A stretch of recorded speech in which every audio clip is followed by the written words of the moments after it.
नमस्कार। आज हम एक ऐसी जगह की कहानी को समझने वाले हैं जिसका इतिहास कह सकते हैं बहुत लंबा और उतार चढ़ाव से भरा रहा है। सोमनाथ मंदिर। देखिए, ये सिर्फ एक पूजा की जगह नहीं है, ये तो समय, विनाश और फिर से उठ खड़े होने की एक जीती जागती कहानी है। और यही वो सवाल है जो सोमनाथ की कहानी को इतना खास बना देता है। तो आज हम इसी अविश्वसनीय कहानी में गहरे उतरेंगे और ये समझेंगे कि कैसे ये मंदिर सिर्फ पत्थर का एक ढांचा नहीं, बल्कि अपने जज्बे का, अपनी मजबूती का एक प्रतीक बन गया है। चलिए शुरू करते हैं। अच्छा, इसकी कहानी किसी एक घटना से शुरू नहीं होती, बल्कि सदियों पुरानी किंवदंतियों से शुरू होती है। इसकी मजबूती को समझने के लिए हमें पहले इसकी पौराणिक और ऐतिहासिक जड़ों को खोजना होगा कि आखिर ये सब शुरू कहाँ से हुआ था। कितनी दिलचस्प बात है ना कि इसका नाम ही इसकी कहानी बताता है। सोमनाथ यानी चंद्रमा का स्वामी। कथा ये है कि चंद्रदेव ने अपनी चमक खो दी थी और इसी पवित्र जगह पर स्नान करने के बाद उन्हें वो चमक वापस मिली। और बस इसी घटना ने इस जगह को इतना खास बना दिया। ये सिर्फ कोई मंदिर नहीं है, ये शैव धर्म के सबसे पवित्र स्थलों में से एक है। 12 ज्योतिर्लिंगों में सबसे पहला होने की वजह से ये सदियों से एक बहुत बड़ा तीर्थ स्थल रहा है, जो पूरे भारत से श्रद्धालुओं को अपनी ओर खींचता रहा है। और इसकी शान सिर्फ धार्मिक महत्व तक ही नहीं थी। इस मंदिर का ढांचा, इसका आर्किटेक्चर अपने आप में एक अजूबा था। जरा सोचिए, 150 फुट ऊंचा शिखर और उसके ऊपर 10 टन का कलश।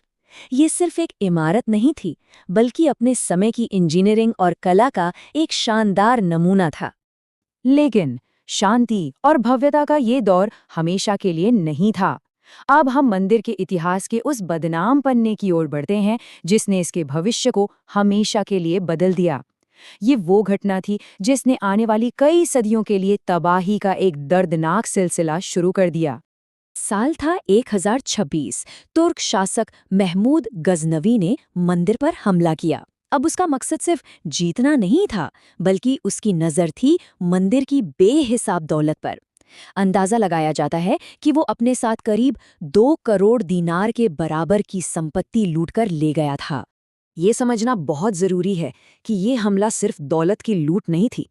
ज्योतिर्लिंग को तोड़ना एक सांकेतिक हमला था, जिसका मकसद सीधे सीधे आस्था के केंद्र पर चोट करना था। तो ये एक तरह का दोहरा हमला था, संपत्ति पर भी और श्रद्धा पर भी। और यहीं पर इतिहासकारों के बीच एक बहस शुरू हो जाती है कि गजनवी के हमले से आखिर नुकसान हुआ कितना था। क्या मंदिर को पूरी तरह से जमींदोज कर दिया गया था, या उसे सिर्फ अपवित्र किया गया था? एक नजरिया जो इतिहासकार रुमिला थापर जैसे लोग सामने रखते हैं वो ये है कि नुकसान शायद उतना बड़ा नहीं था जितना बताया जाता है। उनकी दलील इस बात पर टिकी है कि मंदिर की मरम्मत बहुत जल्दी हो गई और सिर्फ 12 साल के अंदर ही वहां फिर से तीर्थयात्री आने लगे थे। हालांकि एक दूसरा नजरिया भी है।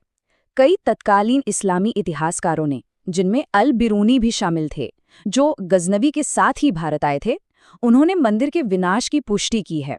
उनके लेखों में साफ साफ मंदिर को तोड़ने और उसकी दौलत को लूटने का जिक्र मिलता है। गजनवी का हमला कोई इकलौती घटना नहीं थी। सच तो यह है कि ये सिर्फ एक शुरुआत थी।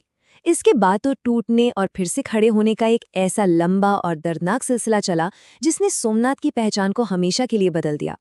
यह जो पैटर्न दिखता है वो वाकई हैरान करने वाला है। गजनवी के बाद भी ये सिलसिला रुका नहीं। देखिए, 1299 में अलाउद्दीन खिलजी की सेना ने इसे लूटा, फिर 1395 में जफर खान ने इसे तोड़ा। सदियों बाद 1665 में सम्राट औरंगजेब ने भी इसे तोड़ने का हुक्म दिया। लेकिन कहानी का दूसरा पहलू और भी ज्यादा जरूरी है। हर तबाही के बाद इसे फिर से बनाने की एक मजबूत कोशिश हुई। जैसे 1783 में महारानी अहिल्याबाई होलकर ने इसका पुनर्निर्माण करवाया। तो ये टूटने और फिर जुड़ने की एक लगातार चलने वाली कहानी है। अब हम कहानी को 20वीं सदी में लेकर आते हैं, जहां मंदिर का आखिरी और सबसे पक्का पुनर्निर्माण हुआ, जिसने इसे आज का रूप दिया है। तो भारत की आज़ादी के ठीक बाद देश के पहले उप प्रधानमंत्री सरदार वल्लभ भाई पटेल ने इस ऐतिहासिक जगह के पुनर्निर्माण का जिम्मा उठाया। ये सिर्फ एक इमारत को फिर से बनाना नहीं था, बल्कि एक राष्ट्र के सांस्कृतिक सम्मान को फिर से स्थापित करने की एक कोशिश थी।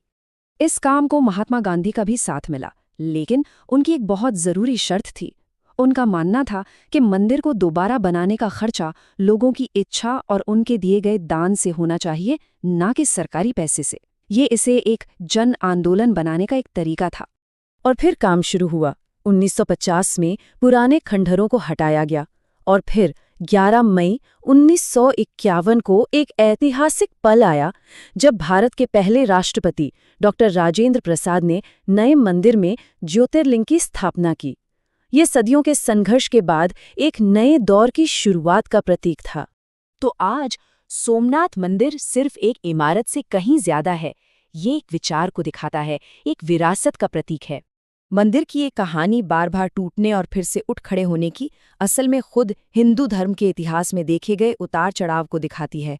ये मुश्किल हालात में भी आस्था और संस्कृति के जिंदा रहने की एक मिसाल है। पुनर्निर्माण का काम उतना ही जरूरी है जितना कि असली मंदिर था। ये सांस्कृतिक यादों को जिंदा रखने की एक सोची समझी कोशिश है। ये पक्का करने का एक तरीका है कि आने वाली पीढ़ियां अपने इतिहास और अपनी विरासत से जुड़ी रहें। तो कुल मिलाकर सोमनाथ मंदिर सिर्फ पत्थर और गारे की एक इमारत नहीं है। ये सांस्कृतिक मजबूती यानी कल्चरल रेजिलियंस का एक जीता जागता और बहुत शक्तिशाली प्रतीक है। ये इस बात का सबूत है कि इमारतों को तोड़ा जा सकता है, लेकिन पहचान और आस्था को मिटाना लगभग नामुमकिन है। और ये हमें इस आखिरी सवाल पर लाकर छोड़ देता है। सोमनाथ की कहानी हमें ये पूछने पर मजबूर करती है कि किसी संस्कृति की यादों को समय और मुसीबतों के थपेड़ों से बचाने के लिए आखिर क्या चाहिए होता है। ये एक ऐसा सवाल है जिसका जवाब शायद हर पीढ़ी को अपने लिए खुद खोजना पड़ता है।